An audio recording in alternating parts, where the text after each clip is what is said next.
अस्सलाम वालेकुम। हमारा आज का जो टॉपिक है वो है evolution by natural and artificial selection. ठीक है, evolution by natural and artificial selection. अब मुझे ये बताएं कि व्हाट इज एवोल्यूशन? चेंज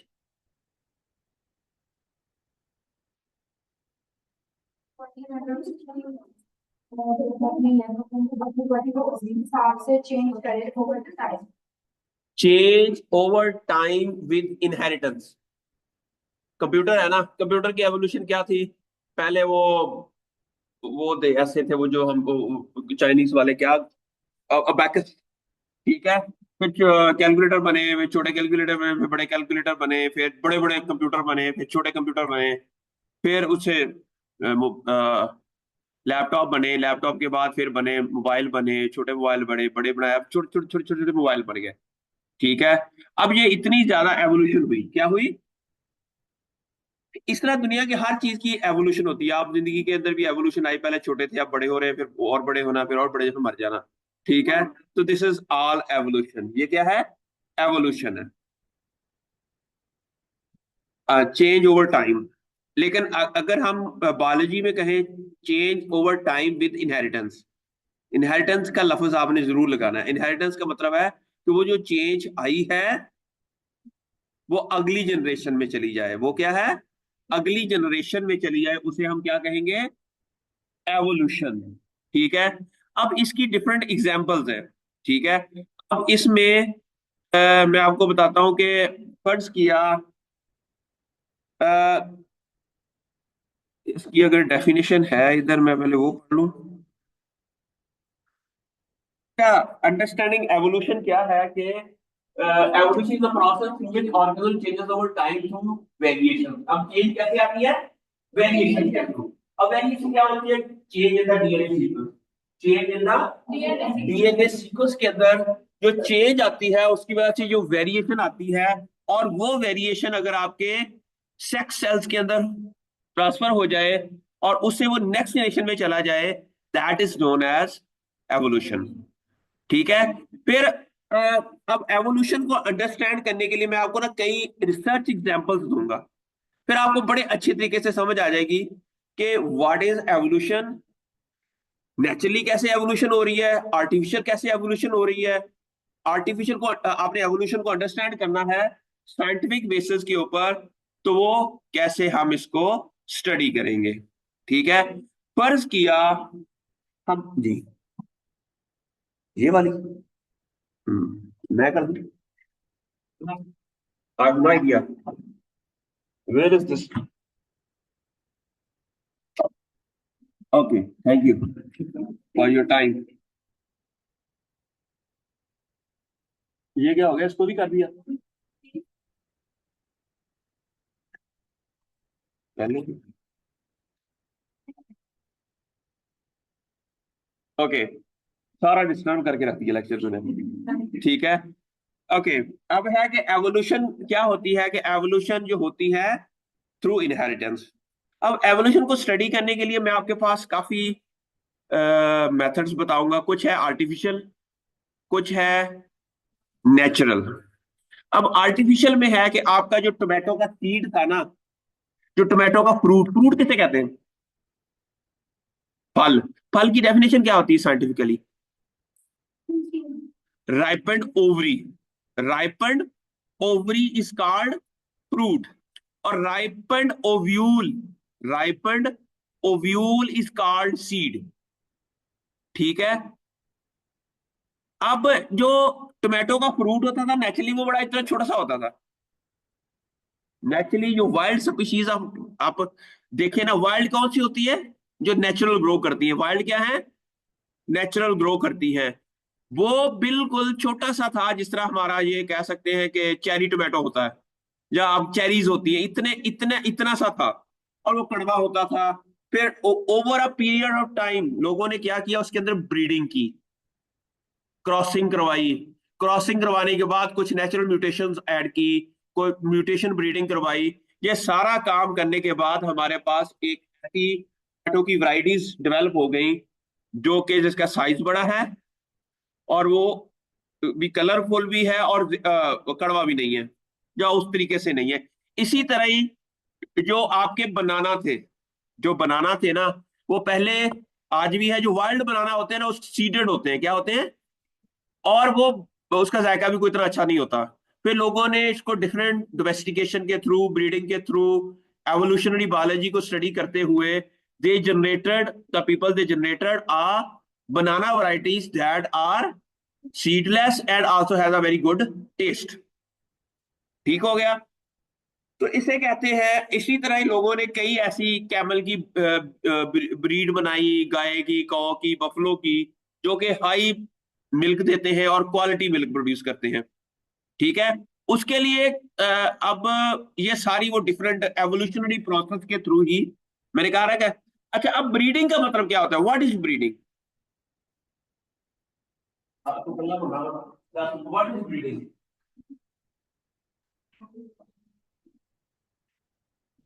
आ जाओ, आ जाओ।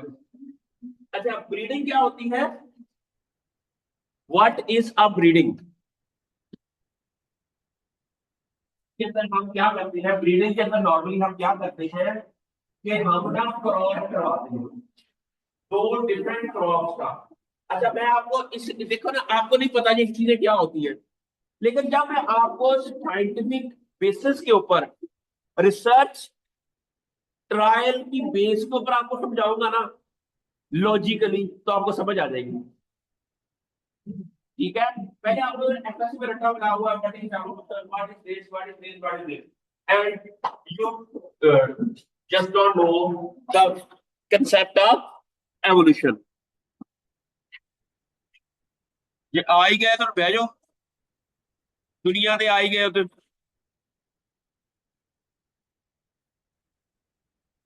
ओके, अब है नेक्स्ट क्वेश्चन, ये है, नेक्स्ट क्वेश्चन इज दैट के हाउ टू स्टडी एवोल्यूशन। ठीक है, क्या करना है, हाउ टू।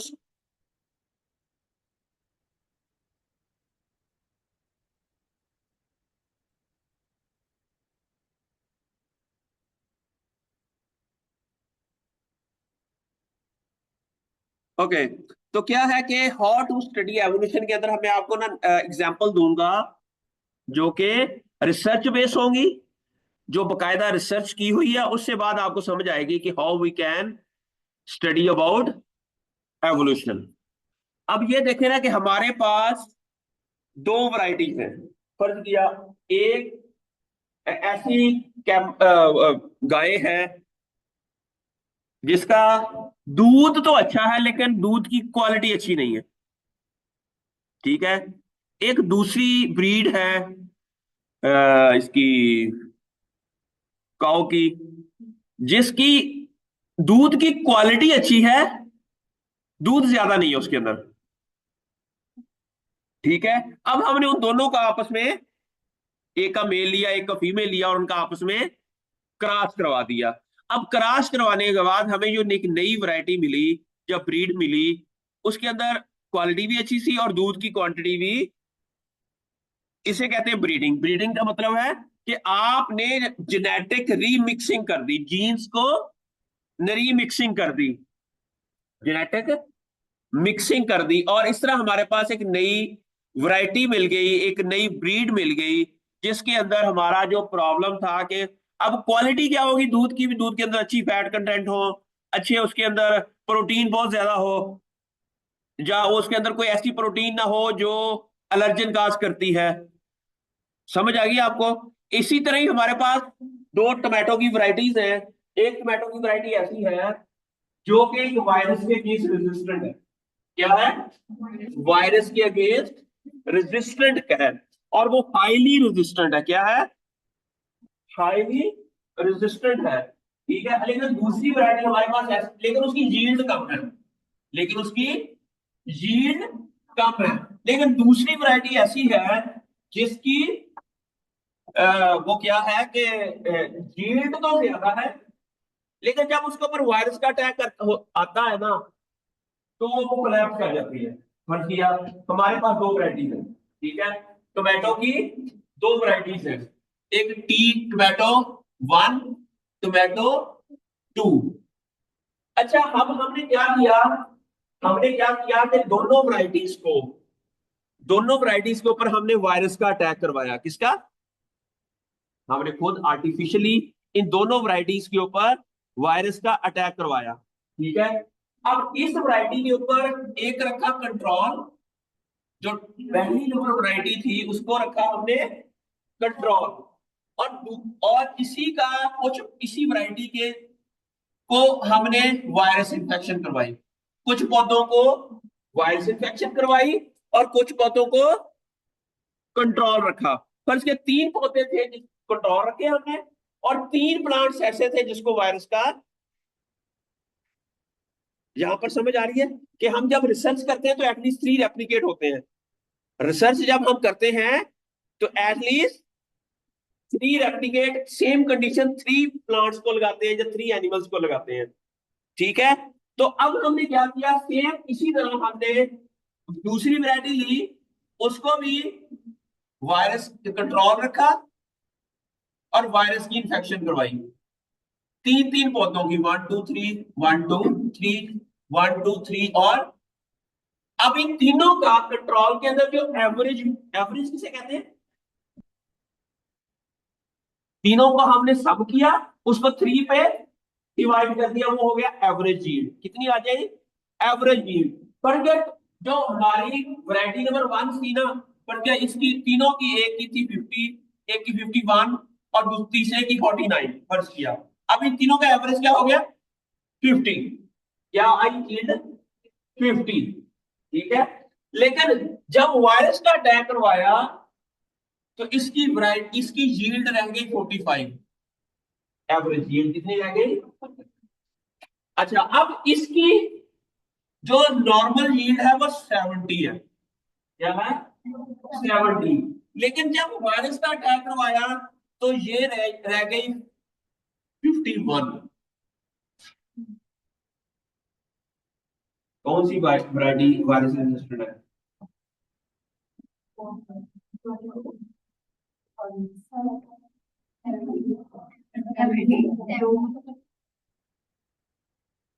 ये 50 से बढ़ के 46 आई है, ठीक है। और ये 70 से 51 यील्ड आ गई। कौन सी वायरस रेजिस्टेंट है? वन वाली के टू वाली? वन वाली। क्यों? क्योंकि उसकी यील्ड बहुत कम लॉस हुई है। उसकी यील्ड समझ आ रही है? अगर हम कहें नॉर्मल कंडीशन में, अगर नॉर्मल कंडीशन में हम कंपेयर करेंगे, इसकी नॉर्मल को इसकी नॉर्मल के साथ कंपेयर करें, इनका और इसका अगर आप उसमें कंपैरिजन करें, तो आपको लगता है कि नॉर्मल कंडीशन में वैरायटी नंबर 2 अच्छा परफॉर्म करती है। लेकिन जब वायरस इन्फेक्शन करवाते हैं, फिर इसका हमने अब इसके कंपैरिजन कंट्रोल के साथ करना है। इसके साथ अब देखते हैं कि यहाँ पर यील्ड जो है 4 kg कम हुई है, लेकिन यहाँ पर यील्ड 19 kg कम हो गई। कितनी? 19 किलोग्राम जो यील्ड है वो एक इसका सिग्निफिकेंट अमाउंट ऑफ, भी काफी ज्यादा इस पर हम कह सकते हैं कि इसकी यील्ड कम हुई है। हम इस बेस पे कह सकते हैं कि ये वैरायटी वायरस रेजिस्टेंट है और ये वैरायटी की यील्ड ज्यादा है अंडर नॉर्मल कंडीशन। लेकिन under virus infected condition this perform better as compare to. समझ आ गई ना? अब हमने एनालिसिस कैसे करना है, ये नहीं है कि दोनों का हमने देखा कि दोनों को वायरस का अटैक करवाया, हमने कंट्रोल कंडीशन रखी नहीं। अगर हम जस्ट वायरस अटैक करवाएंगे तो फिर तो लहर यही अच्छी रहेगी। अगर हम जस्ट इसका इसके साथ कंपैरिजन करें फिर तो हमें यही वैरायटी अच्छी लगेगी। लेकिन एक्चुअली ऐसा नहीं है,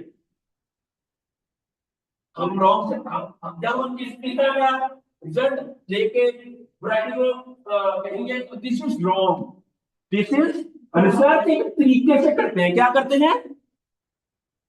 नहीं लगी समझ? अगर मैं कहूं कि घोड़े की और खोते की रेस लगाए तो ये रॉन्ग है। दोनों का डिफरेंट तरीका है। आपने रिसर्च करनी है कि लॉजिक के साथ, किसके साथ, लॉजिकली आपने रीजनिंग।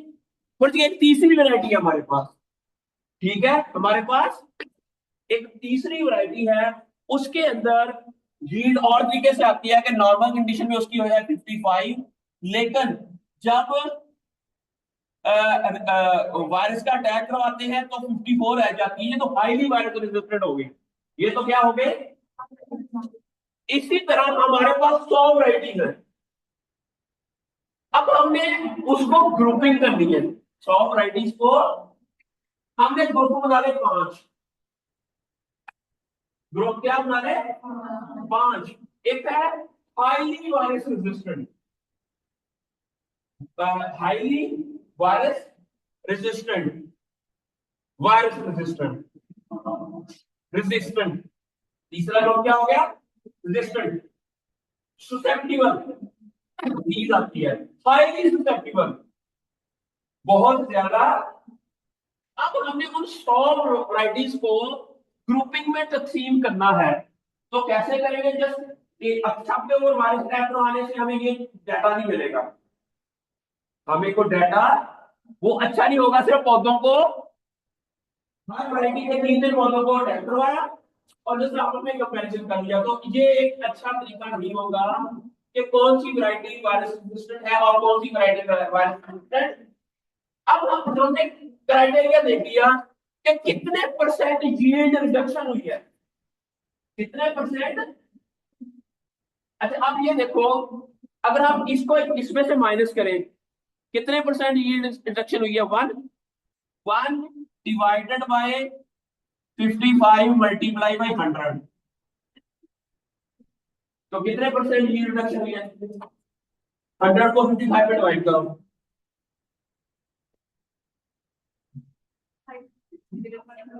कितना, 0 पॉइंट किया बचे आपने। 100 divided by 55, it mean 1.8% decrease हुई है यील्ड।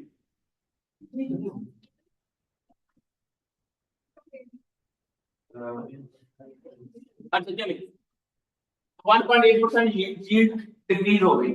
अब हमने देखा कि इसमें कितनी हुई है, 4 divided by 50 multiply by 100, 50 to 8% decrease हुई है यील्ड।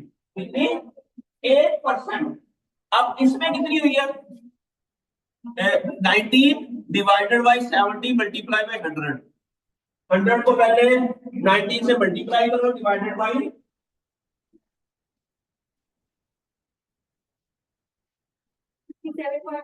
इट मीन सबसे ज्यादा यील्ड रिडक्शन किसके अंदर हुई है।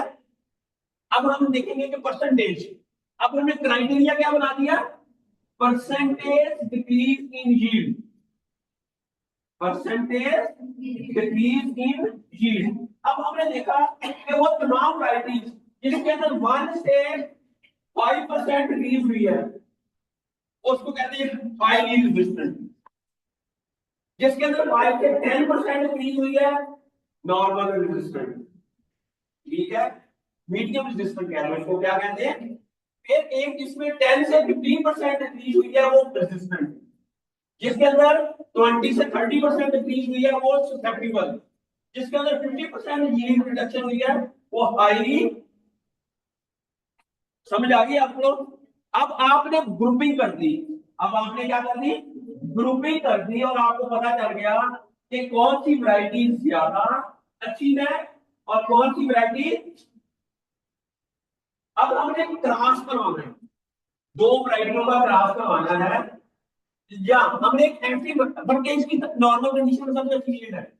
अब जिसका क्रॉस किसी ऐसी वैरायटी के साथ करेंगे जो वायरस रेजिस्टेंट हो, क्योंकि ये वायरस रेजिस्टेंट नहीं है, क्योंकि ये, अगर हम इसका क्रॉस इसके साथ करेंगे तो शायद कोई अच्छी कहानी ट्रेड हमारे पास ना आए, क्योंकि ज्यादा अच्छे टीम इसके अंदर है वायरस रेजिस्टेंट वाले, जिसके अंदर जस्ट 1.2% यील्ड, उसके अंदर अच्छे वॉरियर थे, वो वायरस को कंट्रोल कर रहे थे क्योंकि यील्ड के अंदर वो खास फर्क नहीं पड़ा। तो अब हम हमारा जो फ्यूचर टारगेट क्या होगा, अब हमने हाई यील्डिंग वाला और हाई वायरस रेजिस्टेंस वाला उन वैरायटीज को क्रॉस करेंगे ताकि दोनों कैरेक्टर एक ही वैरायटी के अंदर आ जाए। अच्छा, ऐसे नेचर की किसे कहते हैं एवोल्यूशन, किसे क्या कहते हैं, इसे क्या ब्रीडिंग की कहते हैं, इसे क्या कहते हैं। अब ब्रीडिंग की मैंने डेफिनेशन बनाई हुई है फोर्स एवोल्यूशन। हम ब्रीडिंग के अंदर क्या करते हैं, दो वैरायटी का क्रॉस फोर्सफुली करवाते हैं, और आर्टिफिशियल आर्टिफिशियली हम दो ऐसी वैरायटीज आपस में लेते हैं और उनका क्रॉस करवा के एक नई वैरायटी डेवलप करते हैं जो कि हाई यील्डिंग भी होती है और वायरस रेजिस्टेंट भी हो गई। इसी तरह यहाँ पर कोई कंफ्यूजन किसी को, क्या आपने क्या कहा मैंने, how to develop high yielding virus resistant variety। जी बच्चे, जो हाईली वायरस हाई यील्डिंग भी हो। अब हमें कैसे पता चलेगा कौन सी हाई यील्डिंग है, और रिसर्च करके, ठीक है। हाई यील्डिंग का तो हमें सिर्फ ऐसे पता चलेगा कि नॉर्मल कंडीशन में प्लांट को ग्रो कर लो, वो है जो जिसकी यील्ड सबसे ज्यादा होगी वो हाई यील्डिंग। हाई यील्डिंग का इतना इशू नहीं है, लेकिन वायरस रेजिस्टेंस का हमें उस वक्त पता चलेगा जब हम उसका कंट्रोल भी ग्रो करेंगे और वायरस इन्फेक्टेड भी करवाएंगे। फिर हमें पता चलेगा कि which is a virus resistant and which is a.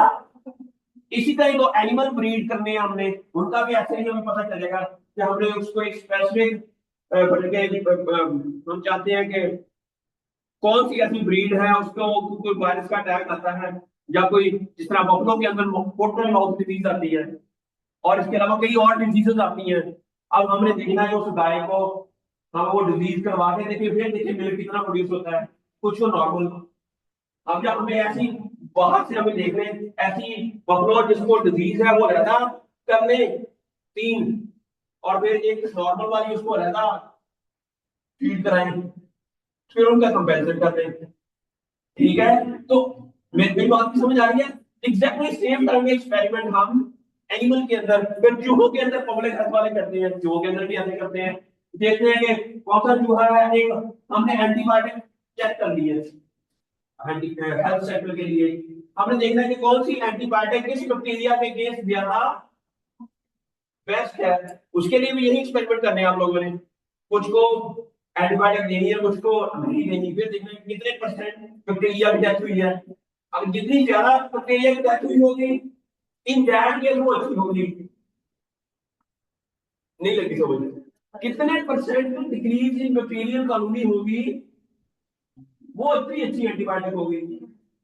यहां पर उल्टा होगा। अब हर सिनेरियो के लिए आपने पहले क्रिटिकली थिंक करना है कि हमने ये एक्सपेरिमेंट का मकसद क्या है, इस एक्सपेरिमेंट का। और ये एवोल्यूशन हमें यही बताती है कि अगर हम एवोल्यूशन को स्टडी करेंगे, इस एवोल्यूशनरी पैटर्न को जब हम स्टडी करेंगे तो हमारे क्या चीजें हम, ये आपकी सारी रिसर्च इस बेस के ऊपर हुआ है कि आपने रिसर्च कैसे, आप नॉलेज लें। अकेला किताबें पढ़ने से नॉलेज उस तरीके से आपको नहीं मिलेगा। our dull idea evolution is this theory is this theory is this, and ultimately paper देके भूल जाएंगे। when to study with logic, when to study with logic, और उसको प्रैक्टिकली परफॉर्म करके पढ़ेंगे तो आपको चीजें आसान लगेंगी। समझ आ रही है बच्चों? तो this is how these evolutionary theory and the how to we can study these things। अच्छा, अब है, अब यहां पर वो कह रहा है कि प्रिंसिपल ऑफ नेचुरल सिलेक्शन।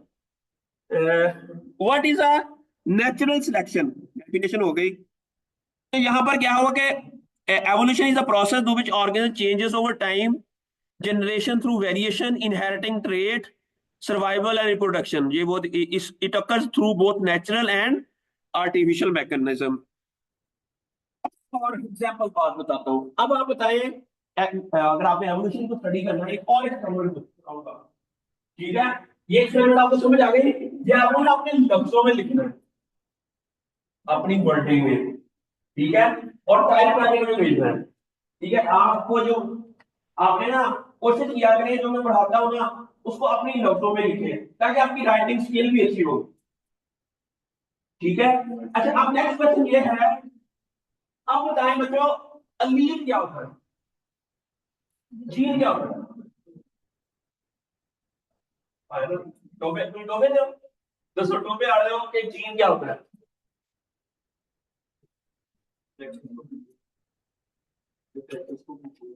एक खास करैक्टर को वो डीएनए से क्या बनता है, आरएनए, इसको ट्रांसक्रिप्शन कहते हैं, आरएनए से प्रोटीन बनती है, वो प्रोटीन एक करैक्टर को कंट्रोल करता है। फर्ज किया एक होता है रिसेसिव, एक होता है डोमिनेंट, इसका मतलब क्या है?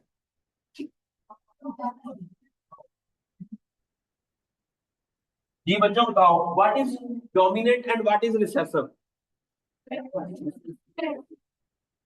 वो जीन को एक्सप्रेस हो रहा है उसे हम कहते हैं डोमिनेंट, ठीक है।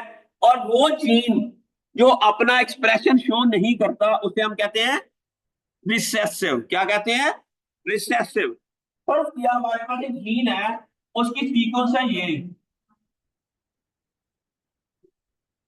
ये फर्ज किया टी, बड़ा टी और छोटा टी पढ़ा था ना हमने, एक बड़ा टी होता है, एक छोटा टी, बड़ा टी से टॉल, छोटा टी से शॉर्ट, ठीक है। एक और टी जो है, ये दोनों क्या होंगे आपस में? अलीन। अलीन क्या होंगे? Alternate form of gene is called, ये एसएससी में पढ़ा होगा हम लोगों ने, एसएससी में पढ़ा है जो alternate form of gene is called Aleen, ठीक है। अब अलील क्या होगा? फर्ज किया यहां पर ए टी जी सी, इस सी की जगह यहां पर आ गया ए, तो एक जगह म्यूटेशन हो गई, ये अलील बन गया। ये क्या बन गया? 99% जीन की सीक्वेंस सेम है, वो थोड़ा बहुत चेंज है, ठीक है, उसकी वजह से हम कहते हैं अलील, ठीक है।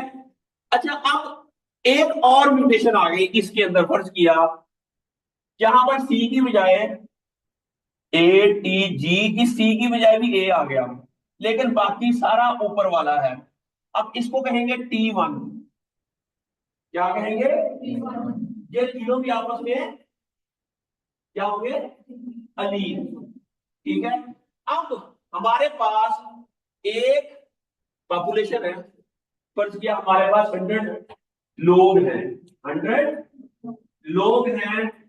अब बताओ कि आपकी बॉडी के अंदर कितने क्रोमोसोम हैं? 46, 23 पेयर है, इनमें एक जीन के दो पेयर, एक जीन का पेयर है। अगर बड़ा टी है तो एक में छोटा टी हो सकता है, या दोनों में बड़े टी हो सकते हैं, या दोनों में छोटे टी हो सकते हैं, इनमें एटलीस्ट दो अलील है। कितने? अगर हम 100 लोगों का एक जीन को स्टडी करें, 100 लोगों के एक जीन को स्टडी करें, और हमें पता चले कि लाहौर की पॉपुलेशन के अंदर ये 3 अलील हैं, किसी इंसेक्ट के अंदर बन गया, किसी इंसेक्ट के अंदर कितने अलील हैं? 3 है। हमने देखा अगर हमने 100 इंसेक्ट लेंगे तो कितने अलील होंगे उनके अंदर? एक के अंदर दो होते हैं, टोटल नंबर कितने होंगे? 200। अगर 100 इंसेक्ट्स लेंगे तो उसके अंदर कितने अलील होंगे? 200। अब हिसाब लगा लो, हमारे पास 200 है, आपने एक इंसेक्ट का एनालिसिस किया तो पता चला उसके अंदर दो अलील है, पर जब पहले इंसेक्ट का एनालिसिस किया तो पता चला उसके अंदर टी और टी है, बड़ा टी है। दूसरे के अंदर टी और T1 है, ये वाला। तीसरे के अंदर पता चला कि छोटा टी और बड़ा टी है। अच्छा, जब हमने काउंट किए टोटल 200 में से, तो पता चला कि 75 टाइम ये टी है, 50 टाइम्स छोटा टी आया है। अब बाकी कितना रह गए? फर्ज कीजिए है 85 है, फर्ज कीजिए 85 है, क्या है? 85, और ये 50 है, तो बाकी कितने रह गए? नहीं, 85 और 50 कितने हो गए? 135, और 135 200 में 65। अच्छा, अब हम कहेंगे इस टी की फ्रीक्वेंसी कितनी है? 85।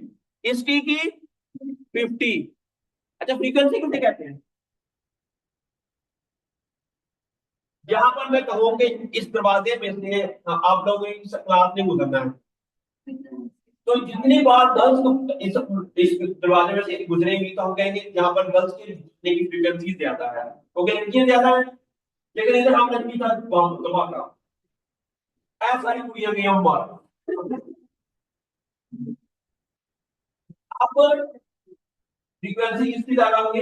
अब भी कुड़ियों की होगी, लेकिन अच्छा, मैंने फर्ज किया 85 थे, 50 थे। जब हमने मोहम्मद माता किया ना, तो 80 तो ये वाले गए, अब ये रह गए 5। ठीक है, अब क्या हो गए? ये 5 रह गया, हमने फिर 100 इंडिविजुअल लिए। हम दोबारा पॉपुलेशन में से 100 लोग लिए, तो पता चला कि ज्यादातर वो लोग जिनके अंदर ये बड़ा टी था ना, वो मर गए। इट मीन बड़ा T is not a resistant to tobacco. Whereas बड़ा T is not resistant to tobacco. ठीक है, इससे हमें ये साबित हो गया कि जो बड़ा टी है ना, वो अच्छा जीन नहीं था, क्योंकि अगर क्या यहाँ पर वो बीमारी आ गई, कुछ बंदे मर गए। अब हमें समझ लगी कि बड़ा T is not a good gene that can resist to this virus infection in human or in insects or somewhere in plants. ठीक है, अब हमारे पास फ्रीक्वेंसी चेंज हो गई। आपको कहा है पॉपुलेशन के अंदर फ्रीक्वेंसी क्या हो जाएगी? चेंज हो जाएगी। इस तरह सिर्फ वो वैरायटीज या वो स्पीशीज वहां सर्वाइव करेंगी जो इस चेंजिंग कंडीशन के अंदर they have the ability to survive because they have resistant genes. They have, ये एवोल्यूशन, इसे नेचुरल सिलेक्शन कहते हैं। क्या कहते हैं? नेचुरली एक हमारे पास हमने इंसेक्टिसाइड स्प्रे कर दी पूरे। एक बादशाह आया, उसने कहा कि यार सारे कीड़े मार दे, बड़ा तंग करते हैं। उन्हें कीड़े मारे, लेकिन वो कीड़े मार गए जो उस इंसेक्टिसाइड के अगेंस्ट रेजिस्टेंट नहीं थे, लेकिन कुछ रेजिस्टेंट हो गए, वो बच जाएंगे। नेक्स्ट ईयर उनकी पॉपुलेशन ज्यादा होगी एज कंपेयर टू। इसी तरह ही हमारे पास ये था, हमने नेचुरली एक जगह लावा फटा, तूफान आया, जलजिला आया, तो कुछ हैबिटेट थी एनिमल्स की, वो एनिमल की जो हैबिटेट थी ना, वो उसके दरमियान में ऐसा शिगाफ बड़ा पड़ा कि अब यहाँ के एनिमल यहाँ नहीं जा सकते थे। अब उसकी हैबिटेट क्या हो गई? डिस्टर्ब हो गई। अब वो एनिमल, फर्ज किया इधर वाले जो एनिमल थे ना, वो कम पानी में भी जिंदा रह सकते थे, ठीक है, लेकिन वो सिर्फ एनिमल वहां पर ग्रो कर सकते थे जो कम पानी में जिंदा, अब बाकी मर गए। ठीक है, इट मीन्स दैट आपका एवोल्यूशन क्या हुई? सिर्फ वो चीजों की सिलेक्शन हुई जो कि that have the ability to survive under less water condition. उसके अंदर अलीन की फ्रीक्वेंसी के अंदर भी चेंज आई।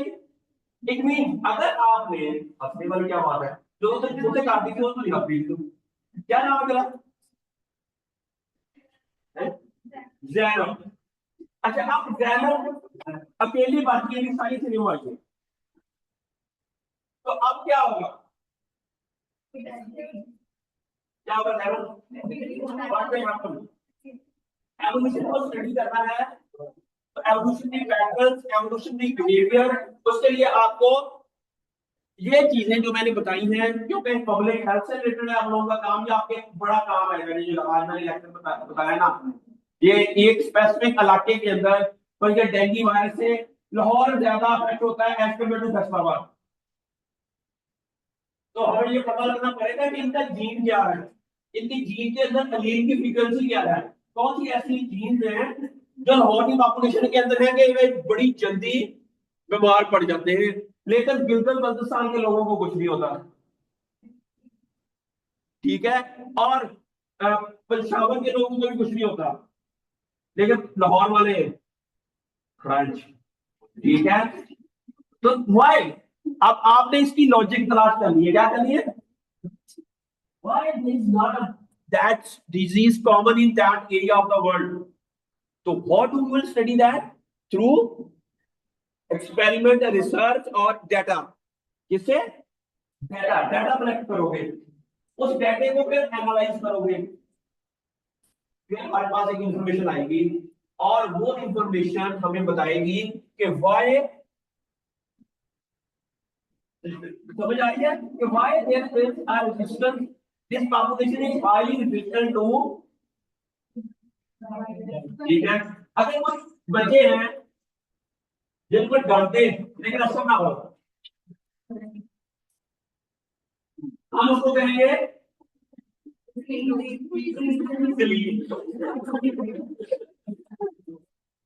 अब आप डेफिनेशन बताएं। मैं definition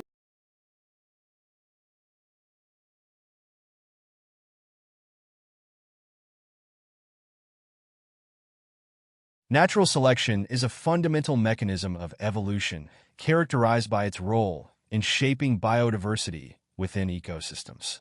This process begins with variation, which refers to the differences in traits among individuals within a population. These variations can stem from genetic mutations, recombination, and environmental influences. In any given habitat, individuals compete for limited resources such as food, water, and territory. This competition for survival drives the concept commonly referred to as survival of the fittest, a phrase that captures the essence of natural selection. What is the mechanisms of selection? What is genetic drift, gene flow, and sexual selection? Genetic drift is a random process affecting allele frequencies, particularly in small populations, leading to significant evolutionary changes.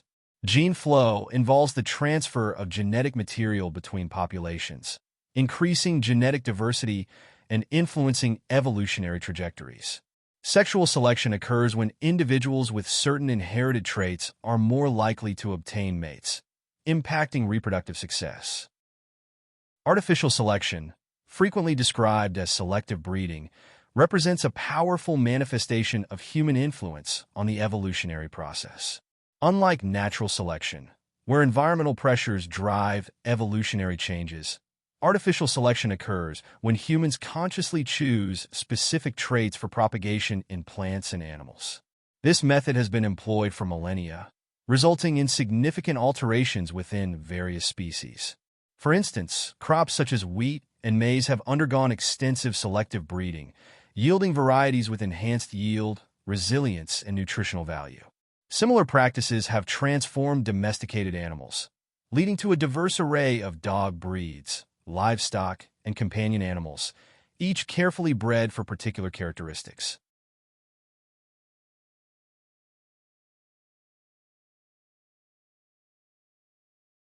The intersection of natural and artificial selection. The interaction between natural and artificial selection presents a complex dynamic that is increasingly relevant in our evolving world. While natural selection operates through environmental pressures that favor certain traits within a population, artificial selection results from human intervention, intentionally influencing the genetic makeup of species. This intersection can lead to significant changes in the evolutionary trajectory of various organisms, demonstrating that the forces of nature are not as isolated as they may seem. One pertinent example of this interplay is habitat destruction. As human activities encroach upon natural ecosystems, the pressures of natural selection are altered. Species that might have thrived in their native environments may struggle to survive as their habitats are fragmented or entirely eliminated. This disruption often favors those species that can adapt quickly to changing circumstances, leading to shifts in the genetic pool. Conversely, artificial selection practices in agriculture can exacerbate these challenges by promoting genetically uniform crops, which are more vulnerable to diseases and pests, thereby impacting natural selection processes. Climate change further complicates the relationship between these two forms of selection. Changing climate patterns can create new environmental pressures that natural selection must navigate, while at the same time, human efforts aimed at breeding climate-resilient crops illustrate how artificial selection can respond to these transitions. The resultant outcomes may have profound implications for biodiversity, as species unable to adapt rapidly to the new realities may face extinction, while others may thrive, leading to a re-evaluation of the environments in which they exist. As we consider the future, it becomes evident that human influence on evolution through artificial selection carries significant responsibilities. The awareness of our role in shaping these processes prompts a re-evaluation of conservation strategies and genetic management practices, urging a collaborative approach to sustainability and biodiversity preservation. In this interconnected world, both natural and artificial selection must be understood in tandem to foster a future where evolutionary change can thrive harmoniously.